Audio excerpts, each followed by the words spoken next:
안녕하세요. 이번 주는 인지의미론을 살펴보도록 하겠습니다. 먼저 기본적인 사항을 보도록 하겠습니다. 교재 11장이 되고요. 인지의미론에서 기본적으로 가정하는 것은 언어학적인 지식이라는 것은 일반적인 인지의 한 부분이라고 보는 겁니다. 인간이 가지고 있는 인지와 관련된 하나의 부분이라고 보시면 되겠습니다. 그러면 우리가 일반적으로 알고 있는 언어학과 인지 언어학과의 차이는 무엇인지를 한번 살펴보도록 하겠습니다. 이를 통해서 인지 언어학, 특히 인지 의미론이 무엇을 하는지 알 수 있을 것입니다. 먼저 언어학 하면은 촘스키로 대변되는 제너러티브 링귀스틱스가 대표적이라고 볼 수가 있습니다. 생성 언어학 혹은 변형 생성 문법이라고 얘기하는 촘스키 언어학입니다. 이 생성 언어학, 일반적인 언어학에서는 어떻게 바라보냐라고 하면 우리가 앞서 여러 번 설명했다시피 그 언어의 구조, 규칙에 관한 이런 지식들은 독립적인 모듈로 형성되어 있다라고 보는 겁니다. 다시 말하면 일반적인 언어학에서는 그 인간의 인지와 관련된 그런 분야와는 독립적인 언어학의 지식이라는 것은, 언어에 관한 지식이라는 것은 독립된 파트다라고 바라보는 것이고, 그리고 그 언어학과 관련된 그러한 부분은 여러 개의 모듈로 구성되어 있다고 봅니다. 우리가 언어학을 음성학, 의문론, 형태론, 통사론, 의미론, 화용론 세부 모듈로 구별하는 것처럼 바로 언어에 관한 지식도 그와 같은 모듈로 세분화되어 있다고 보는 것이고, 그리고 그들 간에는 서로 간의 개입이 아주 적다라고 보고 있습니다. 이러한 그 언어에 관한 다양한 지식들이 모듈 방식으로 서로 독립적으로 존재하고 서로 영향을 끼친다라고 보는 것이고, 이러한 언어학적인 지식은 기타 다른 우리의 인지적인 지식과는 무관하게 독립적으로 존재하는 것으로 봅니다. 그래서 이와 같이 언어학 관련된 모듈을 독립적으로 바라보고 또 그 안에 세부적으로 여러 모듈을 가정함으로써 그 다음과 같은 그러한 이점이 있습니다. 뭐라고 했냐라고 하면 아랫부분에 보면은 언어에 관한 다양한 그런 원리를 아주 수학적으로 잘 정의가 되어 있고 아주 심플한 그러한 방식으로 제공할 수 있다라는 장점이 있습니다. 이러한 장점으로 해서 촘스키로 대변되는 생성 언어학에서는 아주 정교하게 수학이나 논리학의 도움을 받아서 언어학의 지식, 특히 그 통사론, 통사적인 지식들을 잘 기술해 왔었습니다. 이와 반해 그러면 인지 언어학은 어떤 부분에 포커스를 두는가 살펴본다고 하면, 인지 언어학에는 기본적으로 그 언어학적인 지식하고 그 다음에 우리가 알고 있는 일반적인 지식 간의 그 경계를 인정하지 않습니다. 다시 말하면 그 언어를 통한 표현되는 지식하고 그 다음에 언어 이외의 다른 우리가 생활에서 얻는 그런 지식 간의 차이가 없다라고 봅니다. 그래서 생성 문법처럼, 생성 언어학처럼 그 언어학의 다양한 분석 층위를 구별하는 것은 우리가 언어를 이해하는 데 해로울 것이라고 보는 것입니다. 그런 차원에서 생성 어휘론과는 달리 언어학의 세부 영역 또한 서로 구별되지 않고 모듈 방식으로 나누어져 있지 않고 통합적으로 작동한다라고 보고 있습니다. 그래서 여기서 보는 것처럼 통사론, 시멘틱스, 프라그마틱스 이런 것들이 서로 구별되는 게 아니고 그 안에서 통합적으로 작용해서 나름의 영향을 끼친다라고 보고 있습니다. 그러면 이제 더 나아가서 인지의미론자들, 인지언어학 중에서 그 의미 부분에 포커스를 두고 있는 인지의미론자들은 어떤 입장이냐라고 하면은, 물론 크게는 인지언어학의 기본적인 가정들을 받아들이고 있습니다. 그러한 가정 하에서 의미를 연구하는 게 인지의미론자들이라고 보시면 되겠습니다. 이 인지언학 내 의미론자들은 기본적으로 어떤 입장이냐라고 하면은 현실을 바라볼 때 인간의 범주화를 통해서 현실을 바라본다라고 보고 있습니다. 그래서 언어에 반영된 그런 현실의 구조라는 것은 인간 마음을 통해서 나온 것이라고 보고 있습니다. 그 말은 이 사람들은 의미라는 것은 즉 앞부분의 일반 언어학에서 의미론자들이라는 것은 보통 논리에 기반해서 의미를 바라보는 그런 사람들입니다. 그 사람들과는 달리 인지의미론자들은 의미라는 것은 마음에 있는 개념 구조를 반영한 것이라고 보고 있습니다. 그래서 여기 두 번째 포인트에서 제시한 것처럼 의미라는 것은 관습화된 개념 구조를 토대로 해서 나온 것이고, 그러므로 의미를 연구한다는 것은 종합적인 어떠한 활동이라고 보고 있습니다. 왜냐라고 하면은 언어를 관찰한다는 것은 형태, 통사, 의미, 화용을 모듈별로 분석을 해서 얻어지는 게 아니고 이들이 서로 종합적으로 어우러져서 이루어지는 것이기 때문에 의미 또한 요 같은 의미 파트만 연구해서 되는 것이 아니고 언어의 총체적인 모습을 연구해야 의미를 알 수 있다라고 하는 게 바로 인지의미론자들입니다. 그래서 이 사람들은 예를 들면 구체적으로 해서 어떠한 의미적인 패턴을 설명하려고 하면 이것을 어떤 원리에 의해서 설명하려고 하는 게 아니고 이 사람들은 화자가 의도한 의미를 통해서 어떤 문법적인 패턴의 의미를 설명하려고 하는 것입니다. 지금까지는 인지의미론자들이 일반 언어학에서 의미론하는 사람들과 어떤 차이를 갖는가 한번 살펴보았습니다. 간단히 얘기하면 우리는 앞서 2장에서 의미에 관해서 살펴볼 때 두 가지 입장이 있다고 했죠. 하나는 레퍼런셜 어프로치입니다. 다시 말하면 단어의 표현이 가리키는 것, 그것이 바로 의미다라고 하는 게 레퍼런셜 어프로치고, 두 번째 입장은 리프레젠테이셔널 어프로치였습니다. 의미라는 것은 사람은 마음에 떠오르는 무언가이다 라고 하는 게 리프레젠테이셔널 어프로치였습니다. 전자, 레퍼런셜 어프로치를 따르는 게 바로 논리에 기반한 의미론이었습니다. 우리는 10장에서 한번 살펴보게 될 것이고요. 거기에서 본다라면 거기서는 한 문장의 의미란 무엇이냐라고 할 때 그 문장 내에 있는 요소들이 가리키는 바에 의해서 어떤 그려지는 시츄에이션, 이게 문장의 의미라고 보는 것이죠. 구체적으로 이제 그 문장 내에 나타나는 어떤 명사가 고유명사 나타나고 합시다. 그럼 고유명사의 의미는 무엇이냐라고 하면 그 고유명사가 가리키는 것, 이게 고유명사의 의미라고 하는 게 바로 리프레젠테이셔널 어프로치였습니다. 그러면 인지의미론자들은 고유명사 하면은 그 고유명사라는 표현을 통해서 사람의 마음에 떠오르는 것, 그게 바로 그 고유명사의 의미라고 하는 게 리프레젠테이셔널 어프로치이고, 좀 더 구체적으로는 인지의미론자들입니다. 마음에 떠오르는 것, 그것을 인지의미론 하는 사람들은 개념구조, 컨셉추얼 스트럭처라고 보고 있습니다. 즉 그러면 의미란 무엇이냐라고 하면은 개념 구조입니다. 이 사람들의 입장에서는 마음에 떠오르는 그걸 개념 구조라고 이해하시면 되겠습니다. 예, 이제 구체적으로 한번 보려고 합니다. 뭐냐라고 하면 인지의미론자들은 아까 어떻게 쓴다고 했습니까? 어떤 개념 구조, 요게 중요하다라고 했죠.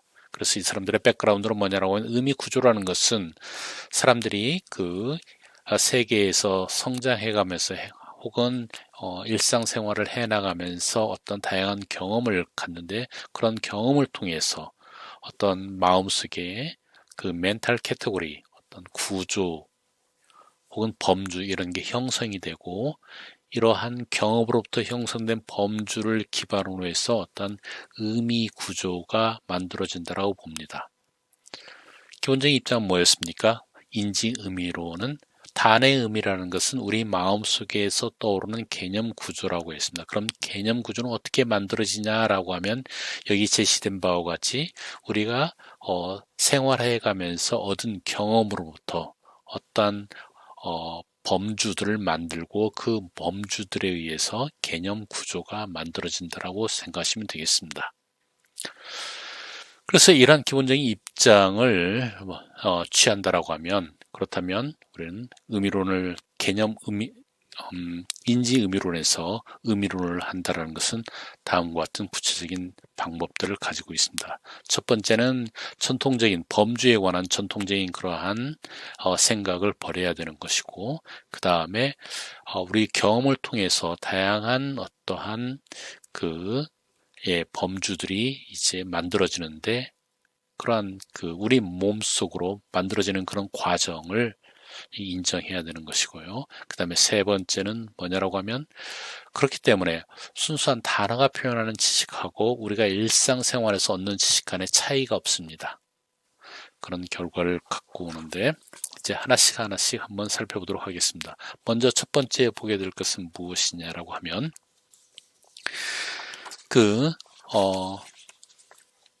이 인지의미론에서는 레퍼런셜 어프로치에서 가정하고 있는 범주에 관한 그러한 정의를 버려야 됩니다. 우리가 레퍼런셜 어프로치에서 취했던 그런 범주에 관한 그런 정의는 무엇이냐라면 여기 11.2에 제시된 바와 같은 것이 바로 전통적인 그러한 캐테고리에 관한 지식이었습니다. 거기서 보면은 A번 단의 의미라는 것은 자질들의 집합에 의해서 규정할 수 있고, 그 다음에 B번 그 자질이라는 것은 필요 충분 조건들이고, C는 범주라는 것은 그 분명한 바운더리를 가지고 있는 것이고, 그리고 그 한 범주 안에 들어있는 개체들은 그 스테이터스가 동일하다라고 보는 것이고, 그리고 그 자질은 플러스 마이너스 이가이다라고 우리가 앞서 한번 보았습니다. 이러한 즉 우리 9장에서 본 것처럼 어떤 단의 의미를 자질들의 조합으로 제시를 했었죠. 그리고 그 자질들은 그 단어의 의미를 기술하는데 필요 충분한 것들로 이루어져야 되는 것이고, 자질에 있고 없고 이런 게 분명합니다. 그래서 그 바운더리가 아주 명료하다고 볼 수가 있습니다. 이런 식으로 어떤 범주를 설정하는 것이 고전적인 이론, 즉 레퍼런셜 어프로치 이론이었습니다. 그래서 만약에 처녀 하면은 처녀에 관련된 자질들, 여성이다, 그 다음에 결혼하지 않았다, 그 다음엔 이런 속성, 인간이다, 이런 자질들이 있다라고 하면 이 세 개의 자질에서 처녀를 구별한다라고 하면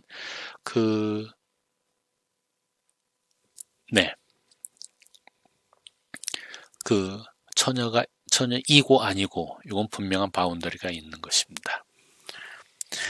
이러한 레퍼런셜 어프로치가 바라보는 범주에 비해서 이 코그니티브 시멘티스트들이 바라보는 범주는 무엇이냐라고 하면 여러 종류가 있는데 그 중에 대표적인 게 바로 우리가 2장에서 살펴보았던 원형 이론에서 설정하는 범주 이론이 바로 인지의미론자들의 범주에 대한 생각을 대변하고 있습니다. 2장에서도 그렇게 얘기를 했었죠. 자질에 의해서 의미 정의하는 이것은 전통적인 레퍼런셜 어프로치였고, 그 다음에 레퍼런셜 어프로치의 대표적인 게 바로 원형 이론이었습니다. 그래서 원형 이론에서 범주를 어떻게 바라보는가, 이게 바로 인지의미론에서 범주를 바라보는 대표적인 견해라고 볼 수 있습니다. 다시 한번 살펴보면 여기 11.3의 원형 이론에서 바라보는 범주에 관한 생각을 쭉 나열하고 있습니다. 먼저 첫 번째는 범주라는 것은 퍼지 바운더리스, 그 경계가 불분명하다라는 것이고, 두 번째는 그 하나의 범주에는 센트럴 멤버, 중심 멤버가 있고, 그 다음에 주변적인 그런 멤버가 있다라고 해서 정도성의 차이를 두고 있죠. 그 다음에 C번 보면은 categories have marginal examples whose membership is doubtful. 그리고 가장 바깥쪽에 있는 그런 멤버들, 이런 것은 범주에 속할 수도 있고 아니면 다른 범주에 속할 수도 있습니다. 그래서 그 멤버십이 상당히 의심스러운 경우죠. 그 다음에 D를 보면 Category members do not all share the same concrete features. 그 중심부와 그 다음에 주변부에 위치하는 이런 정도성을 가지고 있기 때문에 그 멤버들은 그 범주를 설정하는 데 관여하는 자질들을 다 공유하진 않습니다. 중심부에 있는 그 멤버들이 모든 자질들을 다 가지고 있고 반면에 주변부는 보다 적은 자질을 가진다고 말할 수 있겠죠. 그 다음에 마지막으로 attributes are not all binary features but may be from a range of mental representations including image, schema, exemplars, blah blah blah. 그리고 그 캐테고리를 규정하고 있는 여기서는 attribute 혹은 feature라는 것은 이것은 그냥 고전 이론에서 얘기하는 그런 바이너리 피처가 아니고 다양한 어떤 정신적인 표현체로부터 가져오는 것이라고 했습니다. 그래서 이미지나 스키마, 그 다음에 예제 등과 같은 그러한 표현체로부터 얻어낼 수 있는 것들이 바로 그 범주를 규정하는 데 사용되는 속성들입니다. 예, 이와 같이 그 인지 의미론에서는 그 전통적인 의미론에서 범주를 규정하는 것과는 다른 식으로 범주를 규정합니다. 크게는 범주가 확고하지 않다라는 것입니다. 그렇죠? 이것의 대표적인 견해가 바로 우리가 앞서 보았던 프로토타입 시오리, 원형 이론에서 제공하는 범주 이론을 다시 한번 살펴보았습니다. 예, 그 다음에 인지 의미론 두 번째 좀 구체적인 현상을 본다라고 하면 바로 그 embodiment and image schema라고 볼 수 있습니다. 그 의미라는 것은 앞서 살펴본 것처럼 사람의 어떤 마음에 떠오르는 개념 구조로부터 그 의미가 나온다라고 봤고, 그런 개념 구조라는 것은 바로 사람이 현실 세계에서 이러저러한 경험을 통해서 그러한 얻어지는 범주를 가지고 그 컨셉추얼 스트럭처, 개념 구조를 만들어낸다라고 보았습니다. 그러면 다음에 보게 될 것은 무엇이냐라고 하면, 그러면 그런 개념 구조를 우리 경험을 통해서 어떻게 만들어낸가 좀 더 살펴보도록 하죠. 자, 일단 인바디먼트, 체화라고 볼 수 있습니다. 다양한 경험을 우리 마음속에 범주로 받아들이고 그 범주들로 해서 개념 구조를 만들어내는 과정, 이걸 인바디먼트, 체화라고 생각하시면 되겠습니다. 자, 체화를 본다라고 하면, 자, 기본적인 가정들은 무엇이냐고 하면 conception is embodied입니다. 개념이라는 것은 바로 체화되는 것이다. 다시 말하면 우리 일상생활의 구체적인 경험을 통해서 그로부터 우리 어떠한 개념이 만들어진다라고 보는 것입니다. 그리고 계속 보면 두 번째 포인트, 자, because of our physical experience of being and acting in the world.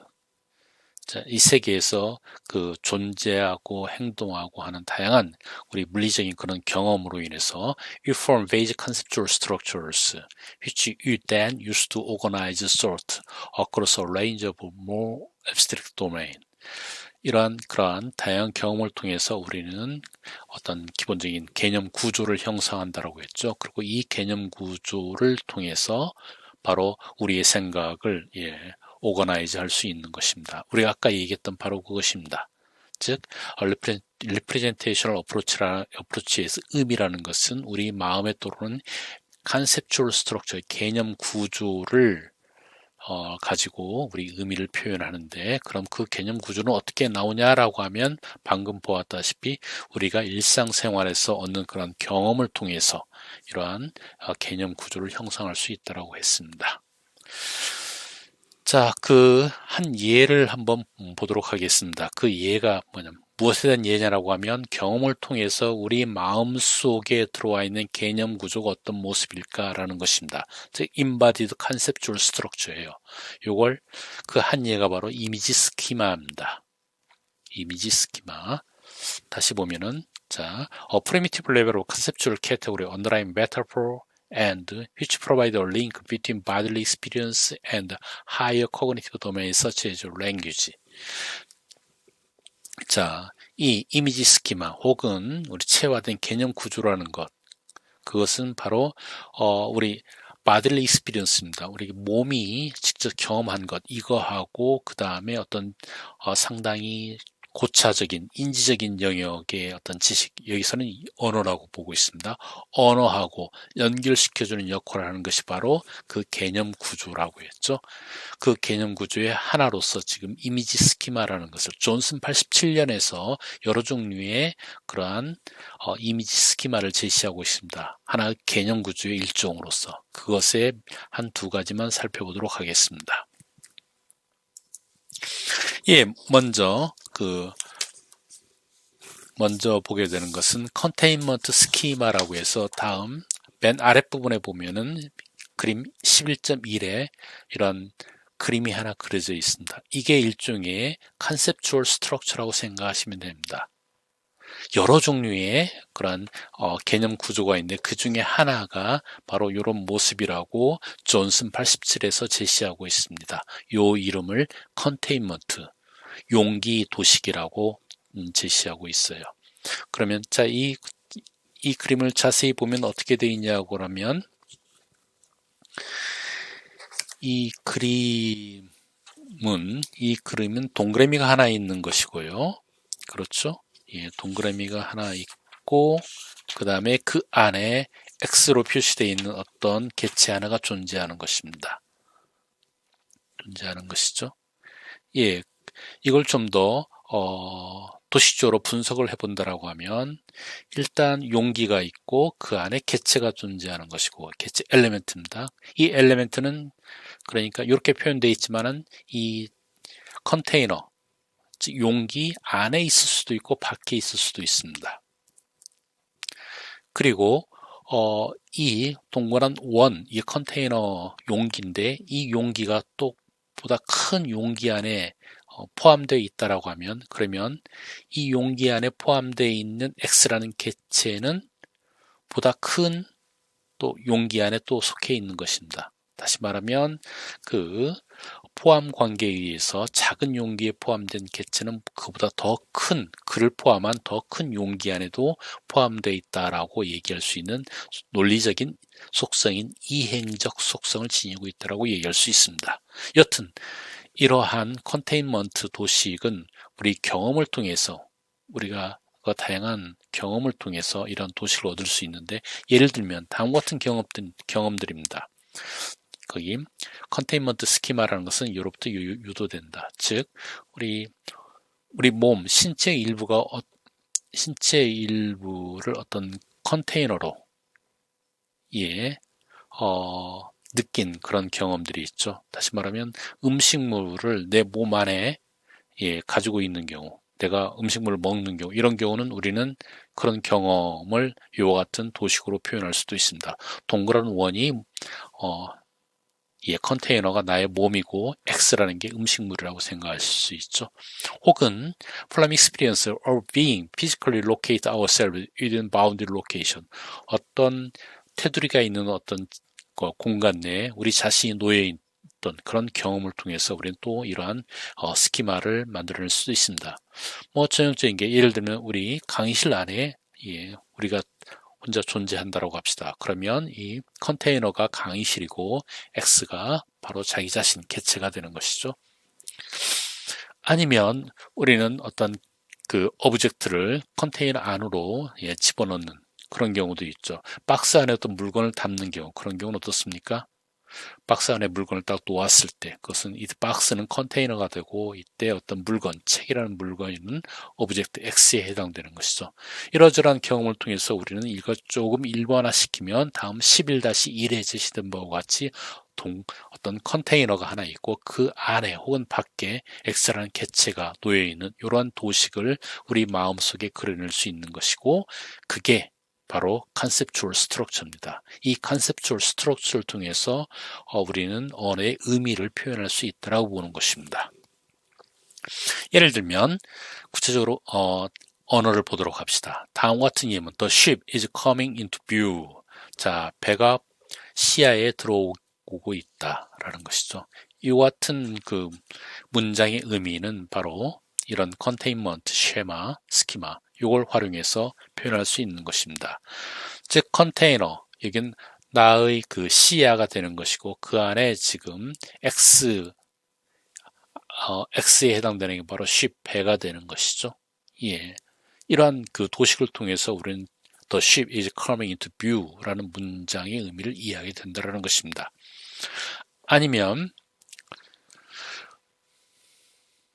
자, 액티비티 예를 한번 보도록 하겠습니다. He is out of the race. 자, 그는 경주에서, 레이스에서 이탈했다. 이런 의미라고 한다라고 하면, 그러면 이건 바로 컨테인먼트 스키마로 이해할 수 있는 것이죠. 다시 말하면 레이스라는 그런 컨테이너가 있습니다. 동그라미가 레이스 경주에 해당된다라고 보고, 그럼 여기에서 그러면서 he는 이 동그라미 밖에 존재하는 것으로 그려지면 되겠죠. 그러면 그런 모습을 통해서 우리는 he is out of the race, 그 레이스에서 탈락했다. 이런 의미를 바로 의미로 이해할 수 있는 것입니다. 아니면 추상적인 것도 바로 이 컨테인먼트 스키마로 이해할 수가 있습니다. He is in love. 그가 사랑에 빠졌다. 라는 것도 이러한 도식을 통해서 우리는 이해할 수 있습니다. 즉 이러한 개념 구조를 통해서 이해할 수 있다고 보는 거죠. 다시 말하면 이 동그라미 컨테이너가 love라는 이런 마음이라고 볼 수 있고 이 X에 이 주어인 he가 X라고 보면은 love 속에 he가 들어있는 그런 모습이죠. 이걸 통해서 우리는 he is in love라는 문장의 의미를 어느 정도 이해할 수 있습니다.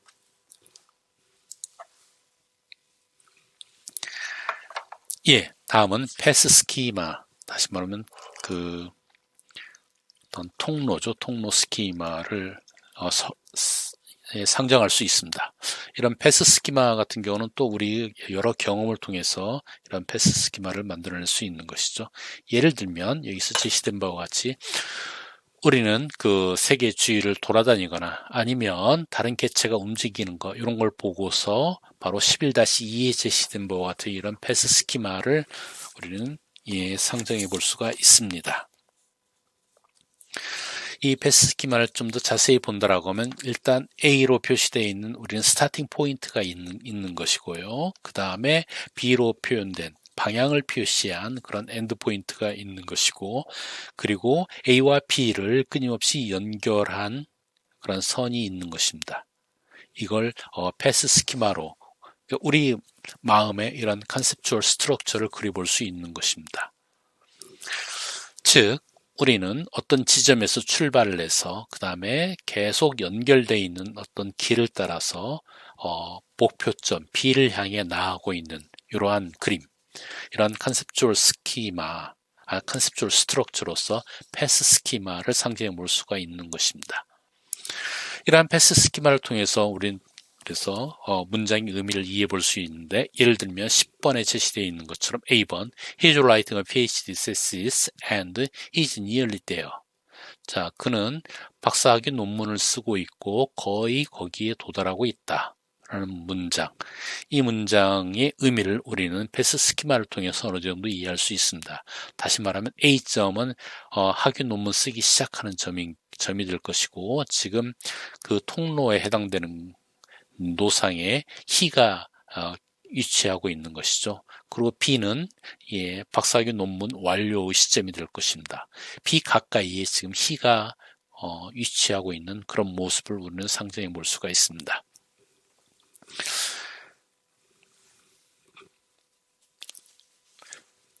예, 아니면 10번의 B번과 같은 문장의 의미도 바로 패스 스키마를 통해서 어느 정도 이해할 수가 있습니다. 즉, I meant to finish painting it yesterday, but I got sidetracked. 자, 어제 그걸 그리는 걸 끝마치려고 의도했었는데, 옆길로 세웠다라는 것이죠. 자, A에서 이제 그림 그리는 걸 시도를 한 것입니다. 어제. 쭉 해갖고 B 지점까지를 목표로 했는데 가다가 사이드 트랙이니까는 옆으로 살짝 빠지는 그런 그림을 그려볼 수 있겠죠.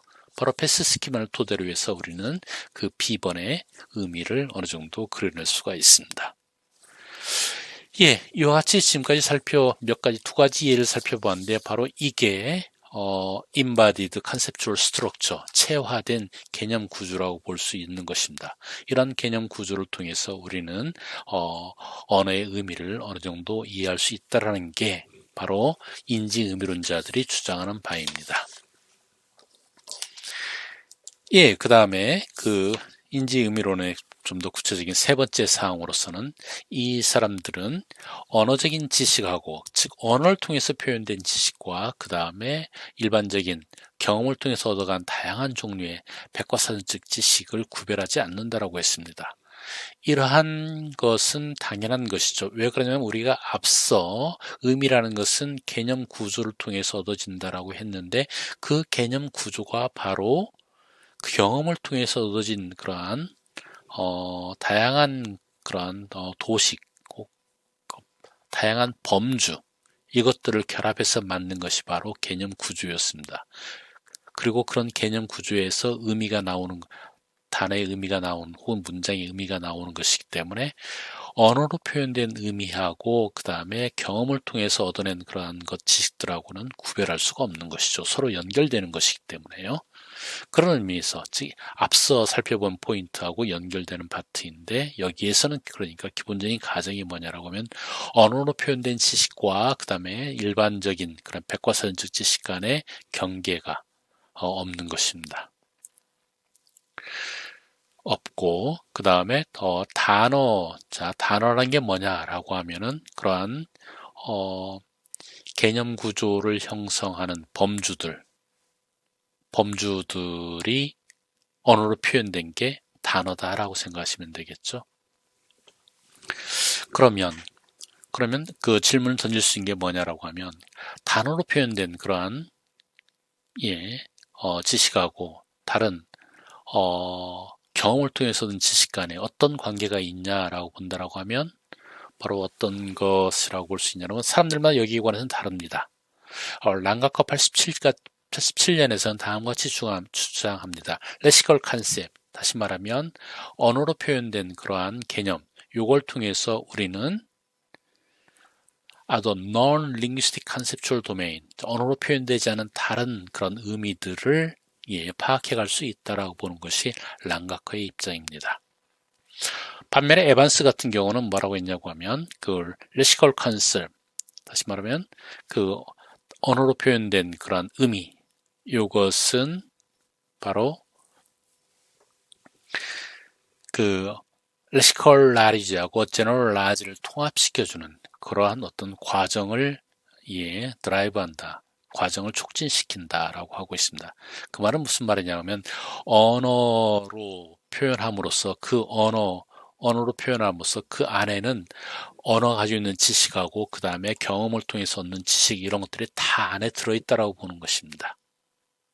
이게 에반스의 입장이에요. 그래서 에반스 같은 경우는 프랑스 보르노라고 얘기했을 때, 이때 프랑스라는 그 단어가 가지고 있는 지식, 국가죠. 그것 외에도 경험을 통해서 프랑스 정부, 프랑스 의회, 요 같은 다양한 경험적 지식이 총체적으로 들어가서 해석을 해야 된다라고 하는 것이고요. 그 다음에 프랑스의 뷰티풀 할 때, 프랑스라고 했을 때 리터럴 미닝 같은 경우는 그냥 프랑스라는 나라잖아요. 여기에 또 다른 경험적인 지식, 경험을 통해서 프랑스 아름답다고 느낀 경우는 프랑스 국토가 아름다운가, 프랑스의 사람들이 아름다운가, 사람들마다 다 경험이 다를 겁니다. 그런 경험들이 다 함께 들어가서 프랑스 is beautiful이라는 의미를 해석해낼 수 있다는 것이 에반스의 입장입니다.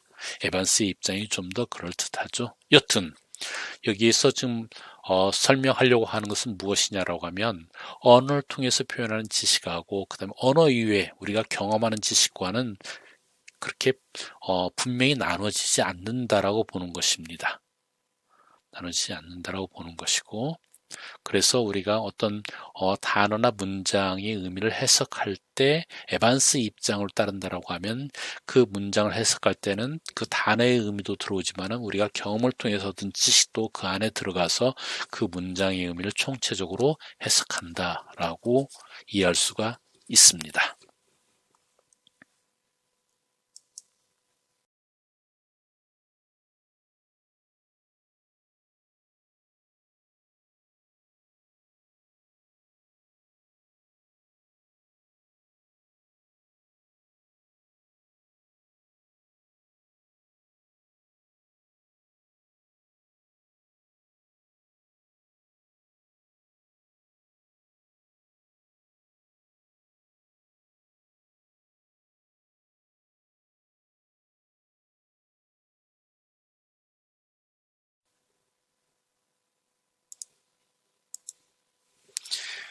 예, 다음은 인지의미론에서 잘 설명을 하고 또 자주 다루는 현상인 은유, 환유 이런 현상을 살펴보도록 하겠습니다. 메타퍼와 메토니미가 되겠습니다. 예, 먼저 정의, 은유가 무엇인가라고 할 때 은유에 관한 정의는 일반적으로 다음과 같이 이렇게 주어집니다. 보겠습니다. 메타포라는 것은 an expression is used metaphorically. 은유적으로 사용되는 언제 if it is used to refer to things that are in crucial respect similar to the kinds of object to which the expression refers in its literal meaning. 그 표현이 그 단어 그 자체의 의미로서 가리키는 그 개체들과 개체와 아주 유사한 여러 면에서 중요한 면에서 아주 유사한 그러한 사물을 가리킬 때 사용되면 그러면 그 표현은 은유적으로 사용되었다라고 하고 있습니다. 이와 반면에 메토니미, 환유라는 것은 an expression is used metonymically. 환유적으로 사용된 언제 if it is used to refer to things that belong to the kinds of objects to which the expression refers in its literal meaning. 그 표현의 그 단어 자체의 의미가 가리키는 그런 개체들에 속하는 무언가를 가리킬 때 사용되면은 그러면 그것은 환유적으로 사용되었다라고 하고 있습니다. 예, 다음 표를 통해서 한번 메타포와 메토니미 관계를 한번 살펴보도록 하죠. 일단 메타포 메토니미는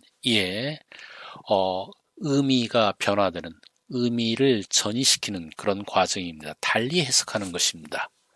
달리 해석하는 것인데 이게 어떤 개념 구조와 관련되어 있기 때문에 인지의미론에서 잘 설명하는 파트입니다. 즉, 컨셉추얼 프로세스입니다. 개념 구조의 그런 과정 속에서 설명이 되는 것입니다.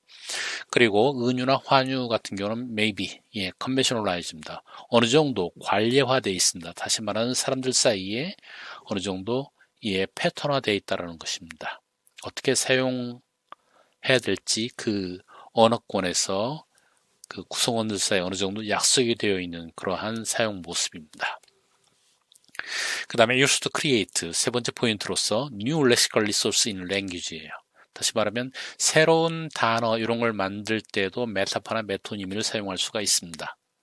그러니까 새로운 의미를 표현할 때 메타포나 메토니미 이 방식으로 표현할 수도 있습니다.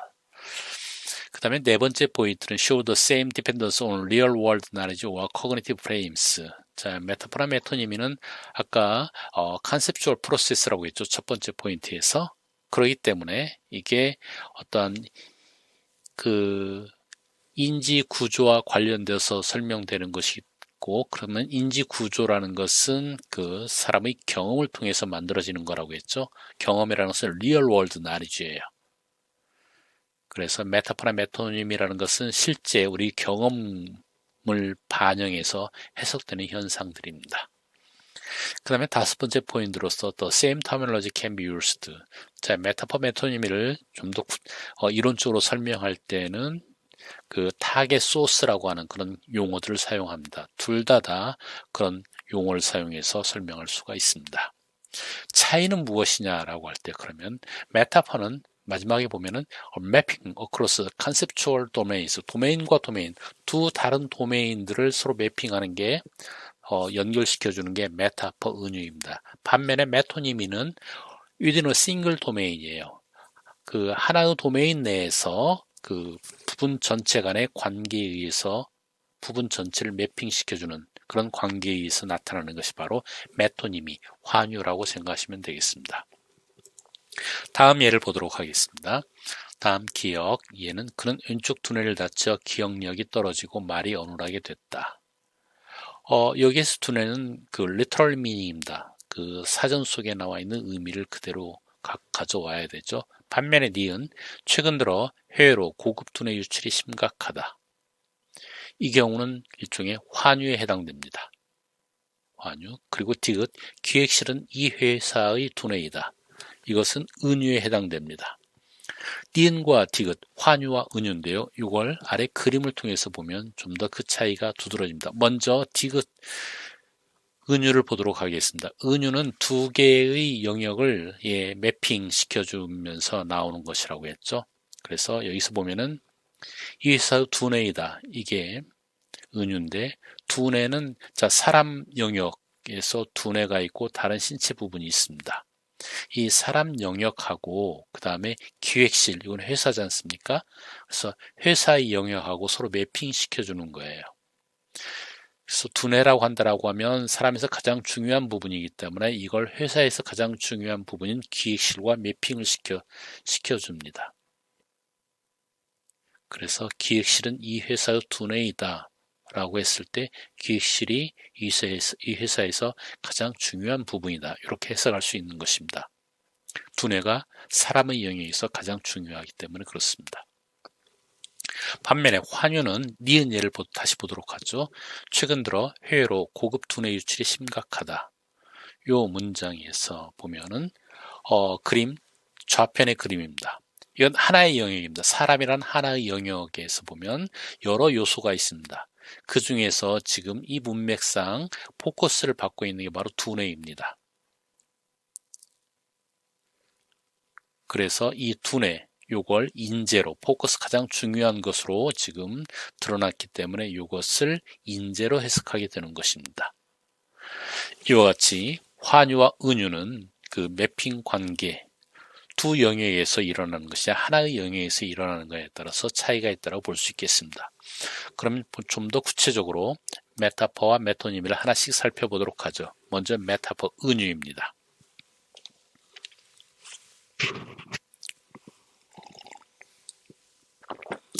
은유, 메타퍼. 메타퍼는 보통 수사법, 수사학에서 많이 사용하는 수사법의 하나라고 보통 우리가 알아왔죠.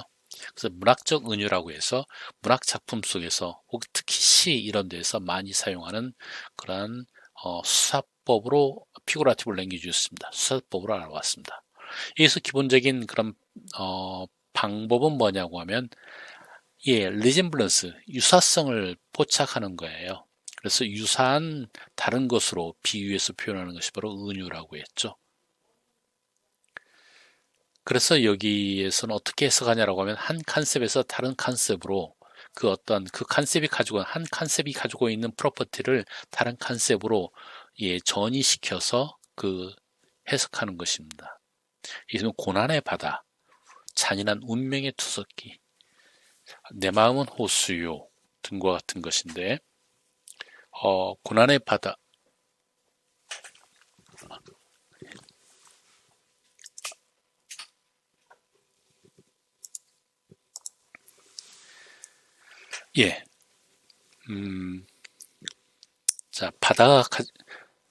고난의 바다라고 해서 고난이 가지고 있는 이러한 다양한 어떤 프로퍼티, 요걸 바다에 투영하는 것이고, 내 마음은 호수요라고 했을 때, 호수가 가지고 있는 그런 속성을 마음에다 투여하는 것입니다.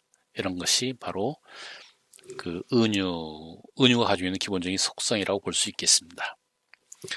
이런 은유는 앞서 환유와 은유의 속성 중에서 컨벤셔널라이즈드는 그런 점을 들었습니다. 즉, 그 언어권에서 관습적으로 사용되는 것입니다. 그래서 의식 없이 관습적으로 사용되면 이게 죽은 은유가 됩니다. 이걸 사은유, 데드 메타퍼라고 하는데, 이런 데드 메타퍼는 나중에 거의 관용구, 이디옴이 되어버리는 것입니다. 자, 사은유로서 메타퍼 인지하지 못할 정도로 관습화된 그런 은유, 이게 죽은 은유, 사은유인데 보면은 컴퓨터 마우스, 메모리 같은 경우죠. 자, 컴퓨터 마우스 G의 형태를 보고서 마우스라고, G의 속성 이런 걸 컴퓨터 한 부품에 투여해서 컴퓨터 마우스라고 하는 것이고, 그다음에 인간의 두뇌에 해당되는 두뇌가 가지고 있는 메모리, 요걸 컴퓨터 메모리에 속성에 투여해서 표현한 것이죠. 주전자 주둥이도 마찬가지고, 책상 다리, 안경 다리. 자, 사람이 가지고 있는 그런 다리, 이의 속성을 책상에 투여해서 표현한 것이고 안경에 투여해서 표현한 것이라고 볼 수 있습니다. 그 다음에 선풍기 날개, 비행기 날개. 자, 새가 가지고 있는 그 날개, 요 속성을 선풍기에 투여한 것이고 비행기에 투여해서 표현한 것이라고 볼 수 있습니다. 태풍의 눈도 마찬가지입니다. 사람의 가지고 있는 그런 눈의 속성을 태풍에 부여해서 만든 건데, 이러한 사은유, 데드 메타퍼는 거의 관습적으로 사용되고 있기 때문에 이게 사실은 은유인지도 모르고 사용되는 것입니다. 이런 게 바로 죽은 은유라고 볼 수 있겠습니다. 이런 은유에 관해서 두 개의 견해가 기존에 있는데, 그 고전적인 견해는 아리스토텔레스 이래로 이어져 내려오는 것입니다. 뭐냐라고 하면 은유를 우리가 일상적으로 사용하는 언어의 어떤 데코레이션, 장식품으로 이해하는 것입니다. 그래서 좀 더 우리가 사용하는 일상생활에서 말들을 좀 더 화려하게 치장할 때 사용하는 것이라고 보는 것이고, 그런 의미에서 은유라는 것은 우리 일상생활에서 좀 벗어난 그런 언어 표현법이라고 볼 수 있으며, 이 은유를 제대로 이해하기 위해서는 그 언어권의 어떠한 컨벤션, 관례를 좀 이해를 해야 제대로 이해할 수가 있는 것입니다. 이와 반면에 낭만주의자들이 그 은유를 다음과 같이 보기도 합니다. 이 사람들에 의하면, 낭만주의자들에 의하면 은유라는 것은 언어에서 가장 핵심적인 부분이고, 그 다음에 세계를 경험하는 방식으로 생각할 수 있다고 보고 있습니다. 그런 의미에서 은유라는 것은 어떤 세계에 존재하는 것들을 개념화하거나 추론화할 때 상상력을 발휘한다는 그런 증거를 보여주는 것이 바로 은유라고 보고 있습니다. 낭만주의자들은 그 핵심이 바로 상상력이죠. 예. 우리가 언어를 표현할 때, 언어를 사용할 때 그 은유를 거의 무의식적으로 많이 사용하는데, 그것은 우리 인간이 언어를 사용할 때 상상력을 발휘한다는 것을 반영한다고 보고 있습니다. 이러한 낭만주의적 견해를 받아들인 게 그 은유에 관한 몇 가지 이론들 중에 가장 대표적인 게 개념적 은유입니다. 컨셉추얼 메타퍼인데, 이 컨셉추얼 메타퍼는 바로 낭만주의자들의 그런 견해를 받아들이는 겁니다. 그 사람들의 견해에 따라서 컨셉추얼 메타퍼, 개념적 은유 이론 주장하는 사람들은 메타퍼라는 것은 우리 일상생활에서 도처에서 우리가 사용하는 것이다, 뭐 특별한 게 아니다라고 보는 것입니다. 고전이론, 아리스토텔레스 이래를 고전이론에서 아주 특수한 것으로 보는 것이죠. 반면에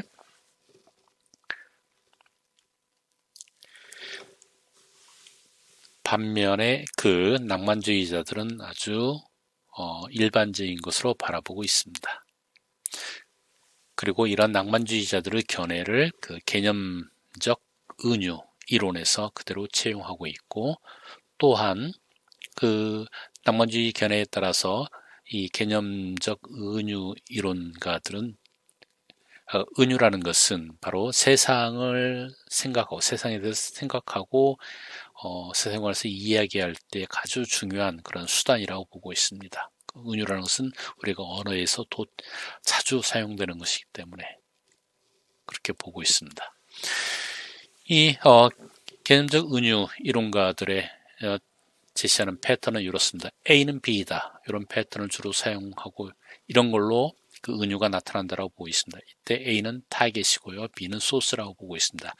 타겟이라는 것은 이게 스타팅 포인트 혹은 디스크라이브드 컨셉이라고 해서 원래 묘사하고자 하는 그런 개념이고요. 그 다음에 소스, 이게 비클입니다. 소스라는 것은 비교 대상 혹은 그 지금 표현하는 것이에요. 그래서 그림에서 보는 것처럼 어떤 소스를 통해서 원래 표현하고자 하는 개념, 타겟 도메인을 묘사하는 것입니다.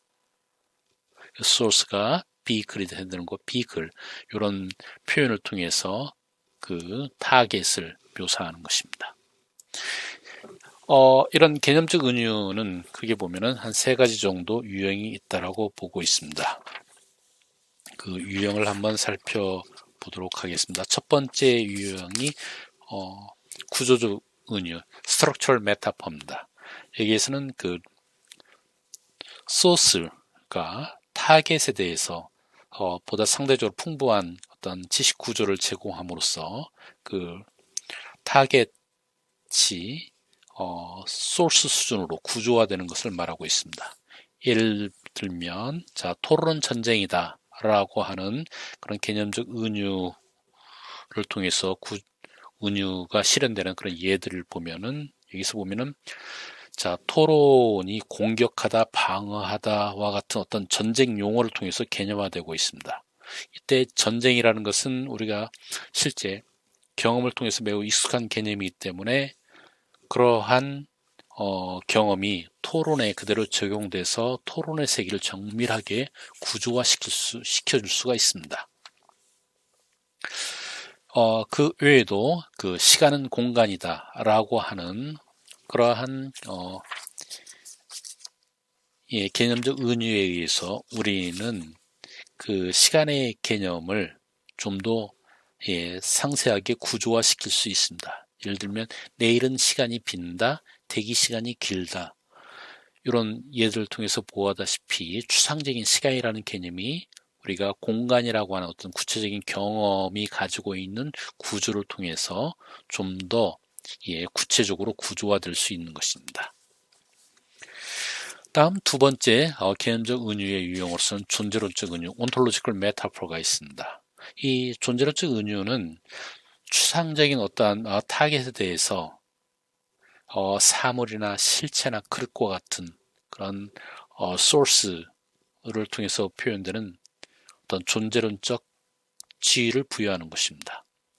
예를 들면 마음이라는 추상적인 그 타겟에 대해서 액체가 담긴 그릇이라고 하는 그러한 소스, 구체적인 소스로 어떠한 은유적 표현을 할 수가 있습니다. 예를 들면 마음이 솟구치다, 가라앉다, 마음이 무겁다, 가볍다, 이런 것들은 마음을 어떤 액체가 담긴 그릇으로 표현함으로써 좀 더 쉽게 이해할 수 있는 것이죠. 추상적인 것을 쉽게 이해할 수 있는 것입니다. 의인화도 일종의 이러한 존재론적 은유의 한 표현이라고 볼 수가 있겠습니다. 예를 들면 사랑에 속고 돈에 운다, 사랑에 속다, 혹은 삶이 나를 속였다 라고 할 때 사랑, 삶과 같은 추상적인 개체를 사람이라고 하는 그러한 이 소스, 구체적인 개체로 바라봄으로써 이를 좀 더 잘 이해할 수가 있는 것입니다. 다음 마지막으로 방향적 은유, 즉 오리엔테이셔널 메타포로서 그 공간적인 방향과 관련해서 그 하나의 전체적인 개념 구조를 이룬 걸 말합니다. 그래서 방향적 우주는 수직 방향과 수평 방향이 있을 수 있는데, 먼저 수직 방향을 보면은 위아래가 있습니다. 그래서 은유적인 표현을 통해서 위는 많다, 좋다, 활성화되어 있다, 건강하다, 이런 걸 표현할 수 있는 것이고, 아래는 적다, 나쁘다, 좀 슬프다, 이런 것들을 표현해 볼 수가 있습니다. 그래서 예를 들면 봉급이 올라갔다, 내려갔다, 몸이 날아갈 듯이 가벼웠다, 아니면 그는 과로로 쓰러졌다, 이런 데에서는 다 그 방향을 나타내는 위아래, 이 개념이 source로 활용된 케이스가 되겠습니다. 다음은 수평 방향으로서 앞과 뒤, 오른쪽, 왼쪽, 가깝고 멀고, 이러한 개념들이 사용될 수가 있습니다. 그래서 예를 들면 앞이라는 것은 긍정적이고 뒤는 부정적이다 라고 해석할 수가 있는 것이고, 오른쪽은 긍정적 혹은 보수적이라고 볼 수 있고, 왼쪽은 부정적, 진보적 그런 성향을 표현한다고 볼 수 있습니다. 그리고 가까움은 어떤 친밀함, 현재적인 것, 이런 걸 표현할 수 있는 반면에 멀음은 좀 다르고 소원하고 미래적인 것을 표현한다고 볼 수 있겠습니다. 예를 보면 의식 수준이 10년 앞섰다, 뒤처졌다, 혹은 우파 인사, 좌파 인사, 또는 우리가 서로 흉어물 없이 가깝게 지내는 사이다, 또는 그가 멀게 느껴진다. 이와 같은 수평적인 방향을 소스로 활용해서 은유를 표현한 예가 되겠습니다.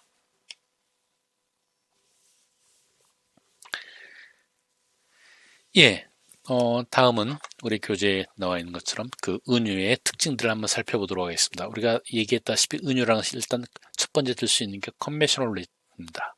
다시 말하면 관례화되어 있습니다. 은유라는 것은 그 어떤 언어권에서 보통 그 구성원들이 즐겨 사용하는 오래 시간을 두고서 쭉 사용해 왔던 그런 표현 방식입니다. 그래서 이게 더 나아가면 어떤 메타포 같은 경우는 파셀라이즈 혹은 데드 메타포, 죽은 은유가 된다라고 했죠. 다시 말하면 그게 은유인지도 모르고 사용되는 그런 케이스가 있습니다.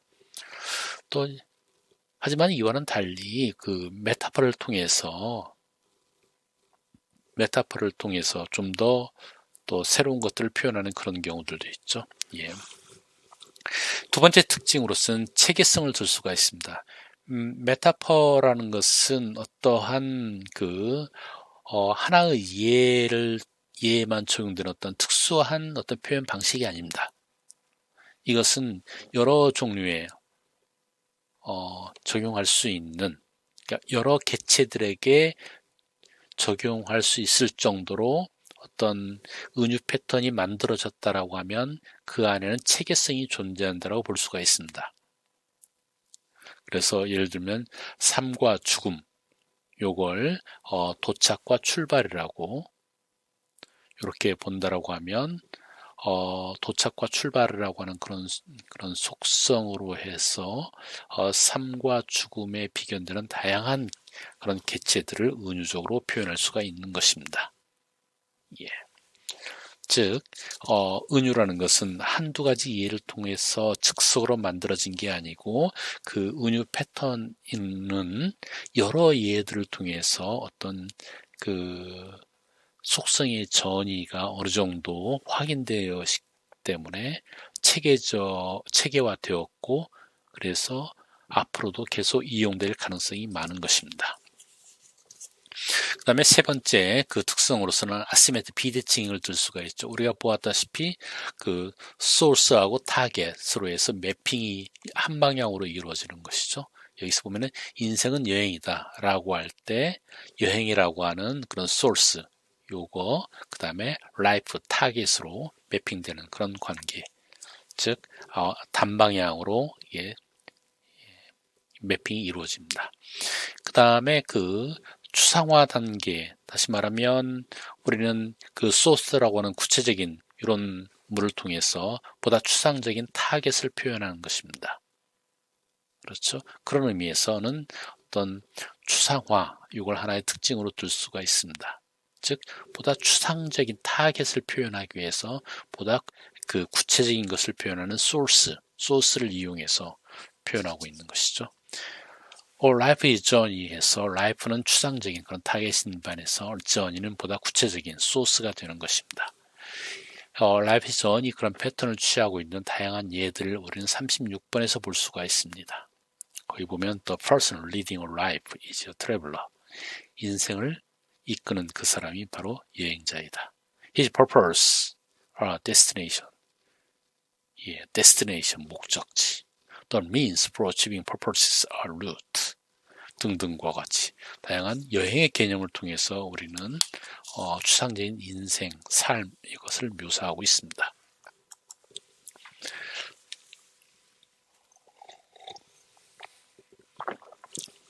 다음은 은유의 기능을 살펴보도록 하겠습니다.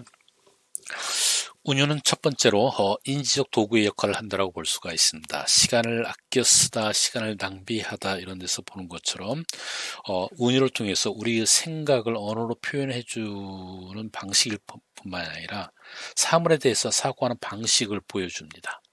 즉 시간에 대해서 우리는 어떤 자원이라는 개념으로 사고한다는 것을 보여주고 있고 자원이라는 개념으로 인지한다는 것을 보여주고 있습니다.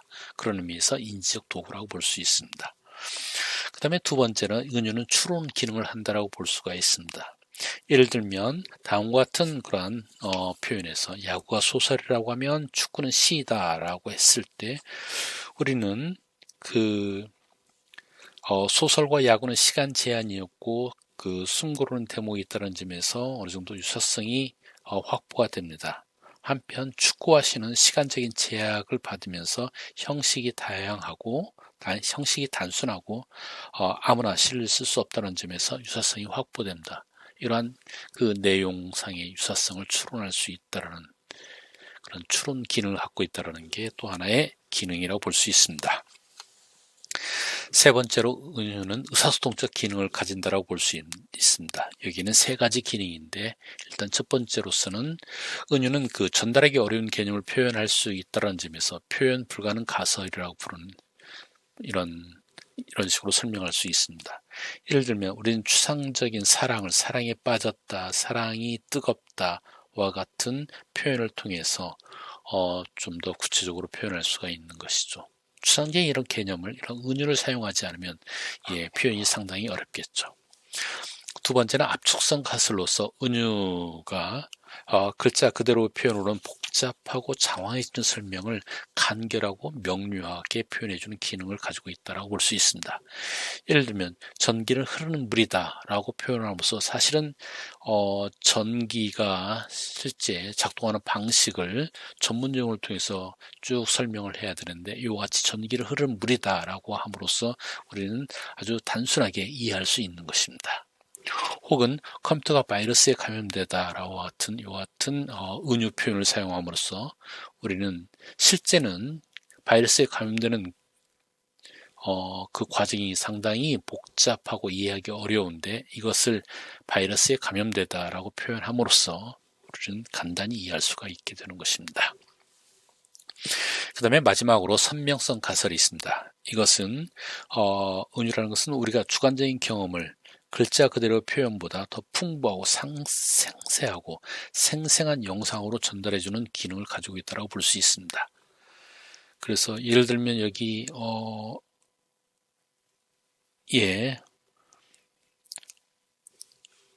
어떤 시로 그 품사들 중에서 그 격조사, 접속조사, 보조사의 기능, 보조사를 시로 표현하는 것인데 여기서 보면은 보조사의 경우에 그래 나를 도우미로 불러라 그대들이여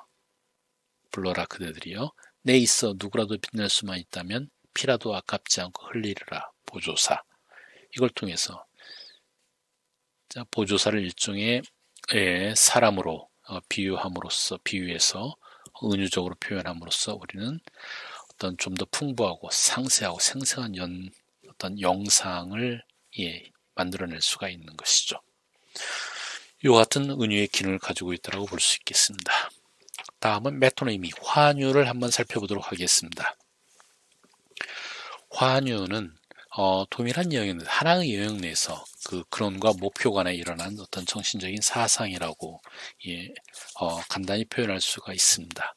우리가 앞서 본 것처럼 환유라는 것은 하나의 싱글 도메인 내에서 어떤 초점을 받고 있는 영역을 통해서 다른 의미를 표현한다라고 했습니다.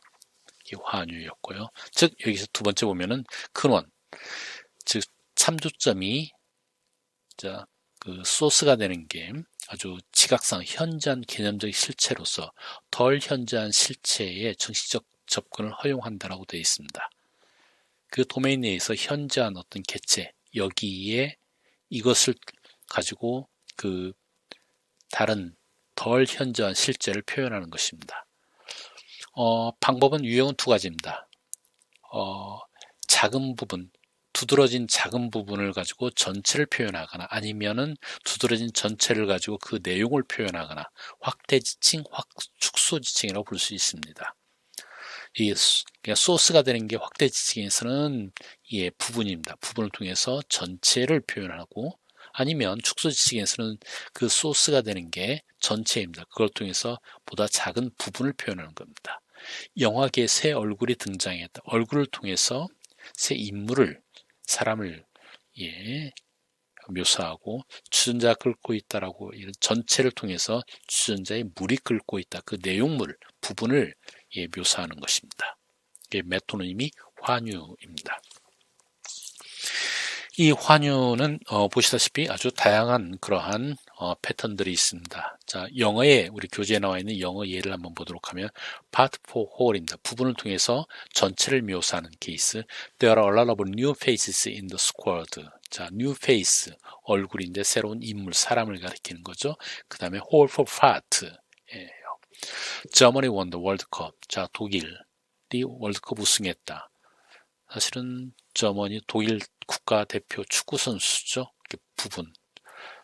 독일 전체의 표현이지만 이걸 통해서 그 안에 부분을 가리키는 겁니다.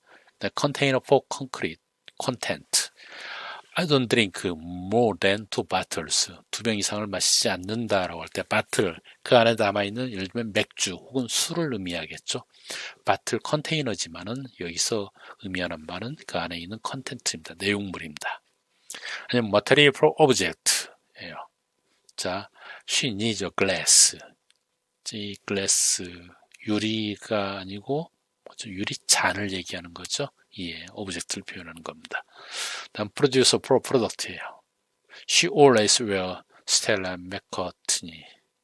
자, 아마 또 스텔라 맥커트니가 어떤 프로듀서인 것 같죠. 그 제품을 입는다라는 거고요. Place for institution. 자, 다우닝 스트리트 그곳에 위치한 어떤 단체를 얘기하죠. 그 다음에 institution for people, the senate. 자, 하원이 이 법안에 행복해하지 않는다. 하원의 국회의원들을 얘기하는 거죠. senate 그 자체 얘기하지 않고요. 그 다음에 place for event. 히로시마 changed our view of war. 히로시마 사람들이 아니고 히로시마에 투하된 원자폭탄을 얘기하죠. 이벤트를 얘기하는 거죠. 장소가 액면 그대로는 장소이지만은 이걸 통해서 이벤트를 표현합니다. 그 다음에 controlled. All the hospitals. 모든 병원이 스트라이크를 벌이고 있다라고 할 때 병원. 이것은 병원을 통제하는 사람을 얘기하죠. 병원에 근무하는 사람들. 혹은 cause for effect. His native tongues is Hausa. tongue. 자, 이 tongue을 통해서, 혀를 통해서 어떤 말이 나오는 거죠. 그 말. 한국어를 한번 보도록 하겠습니다. 한국어는 영어와 비슷한 그런 거죠. 전체가 부분을 대신하는 경우. 장미는 아름답다 할 때 장미는 여러 파트로 이루어졌지만 여기에서 장미를 아름답다 할 때 그 부분 장미꽃을 얘기하는 거죠. 디귿. 17번 보면 자, 먹는 부분은 일부라고 했습니다. 고등어를 먹었다 라고 할 때 고등어의 한 일부분을 얘기하는 거죠. 부분을 얘기하는 겁니다. 전체가 부분을. 다음 18번 부분이 전체를 대신한다. 저 코수염 아는 사람이 있니? 자, 그러면 코수염을 가진 사람을 얘기하는 거죠. 그 다음에 부분 사건이 전체 사건을 대신한다. 그 여자는 웨딩드레스를 입고 싶었다. 라고 하면, 웨딩드레스를 입다라고 하면은, 자, 결혼할 때, 결혼이라는 사건의 일부분을 이루는 게 바로 웨딩드레스 입는 것이죠. 다음, 부분이 부분을 대신한다. 여기 보면은 고추전 하면은 자, 고추전에서는 고추의 열매, 이게 전의 일부가 되는 것이죠. 일부가 부분이 다른 부분을 표현하는 경우입니다. 그 다음에 고유명사, 일반 명사를 대신하는 경우. 자, 버버리 하면은 이제는 코트 일반 명사가 된 것이죠. 클리넥스, 화장지의 일반 명사가 된 것이죠. 아니면 창조자가 창조물을 대신하는, 오늘 해밍웨이를 읽었다라고 하면 해밍웨이가 쓴 소설을 얘기하는 것이죠. 23번이 좀 특이한 건데 저기 스파게티 까다로워 할 때, 자, 식당에서 그 종업원들끼리 얘기한다라고 합시다. 그럴 때 저기 스파게티 하면 스파게티를 시킨 사람이 되는 것입니다. 그 다음에 아니면 나는 짜장면이야. 너는 뭐니? 라고 할 때 여기서 짜장면 하면 내가 먹고 싶은 것은 짜장면이야 라는 뜻이죠. 아니면 나는 건물 뒤에 주차되어 있어 라고 할 때 나는 여기서 사실은 사람이 아니고 내가 운전하는 차, 나의 차를 의미하죠. 이런 경우도 메토니미, 환유의 한 일종이 되겠습니다.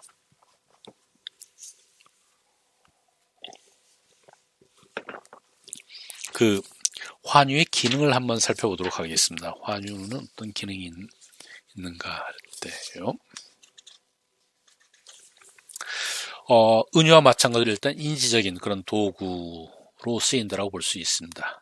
즉, 우리가 예를 들면 그는 마침내 태극마크를 달았다라고 할 때, 자, 그 국가대표 선수로서 우리가 가장 1차적으로 인지하는 게 바로 태극마크라고 본다라고 하면 바로 국가대표를 표현할 때 우리가 1차적으로 인지하는 그런 대상, 요걸 사용해서 표현했다는 점에서 환유를 인지적 도구로 활용하고 있다라고 볼 수 있겠습니다. 두 번째, 추론 기능을 한다라고 보겠습니다. 예를 들면, 자, A가 학교까지 어떻게 왔습니까? 라고 할 때 B가 KTX를 탔습니다. 라고 하면은, 자, 지금까지, 여기까지 이동해온 수단으로서 KTX를 들고 있습니다. 그러면 KTX를 탔다라고 해서 KTX를 타고서, 예, 이 학교까지 이동해 왔다라고 추론해 볼 수가 있습니다. 즉, 환유를 통해서 우리는 추론할 수 있다는 점을 보여주고 있고요. 그 다음에 경제성과 유연성을 들 수 있습니다. 대추밤을 돈사야 추석을 차렸다라고 하는 어떤 노천명의 장날에 나온 한 표현이라고 합니다. 그래서 추석을 차렸다라고 해서 추석상을 차렸다라고 이해할 수가 있습니다. 혹은 또 문맥에 따라서 추석을 차렸다를 다른 식으로 이해할 수 있습니다. 이처럼 추석을 차렸다라고 하는 이런 환유적인 표현을 통해서 우리는 상당히 경제적으로 의미를 표현할 수도 있고 또 유연하게 문맥에 따라 달리 또 표현할 수도 있는 것입니다. 다음으로 이 환유를 통해서 우리는 그 사실적인 표현을 리얼하게 나타낼 수 있습니다. 예를 들면 여기서 감자캘 일손을 구합니다 라고 할 때, 자, 일손을 통해서 우리는 노동 현장에 실제 일꾼이 가장 필요하다라는 것을 일손이라고 하는 부분을 통해서 표현하는 환유법으로 메토니미로 표현합니다. 아니면 완곡 효과도 얻을 수가 있습니다. 우리가 남근을 표현할 때 이와 같이 환유적인 표현으로서 육체를 거세당하고 이런 식으로 표현을 함으로써 어떤 완곡의 효과를 얻어낼 수도 있습니다. 아니면 감정 표현을 한 매체의 기능 역할을 하기도 합니다. 예를 들면 다음 김범우는 정말 화가 나서 얼굴이 붉어지고 목소리가 커졌다라고 했을 때 여기에서 감정의 효과, 즉 결과로 어떠한 생리적인 반응이 나타납니다. 그래서 화가 원인이 되고 얼굴이 붉어졌다가 결과인데 메타포 얼굴이 붉어지다 요걸 사용함으로써 어떤 감정을 표현하고 있는 것이죠. 이와 같은 여러 가지 기능을 하고 있음을 우리는 살펴볼 수가 있습니다.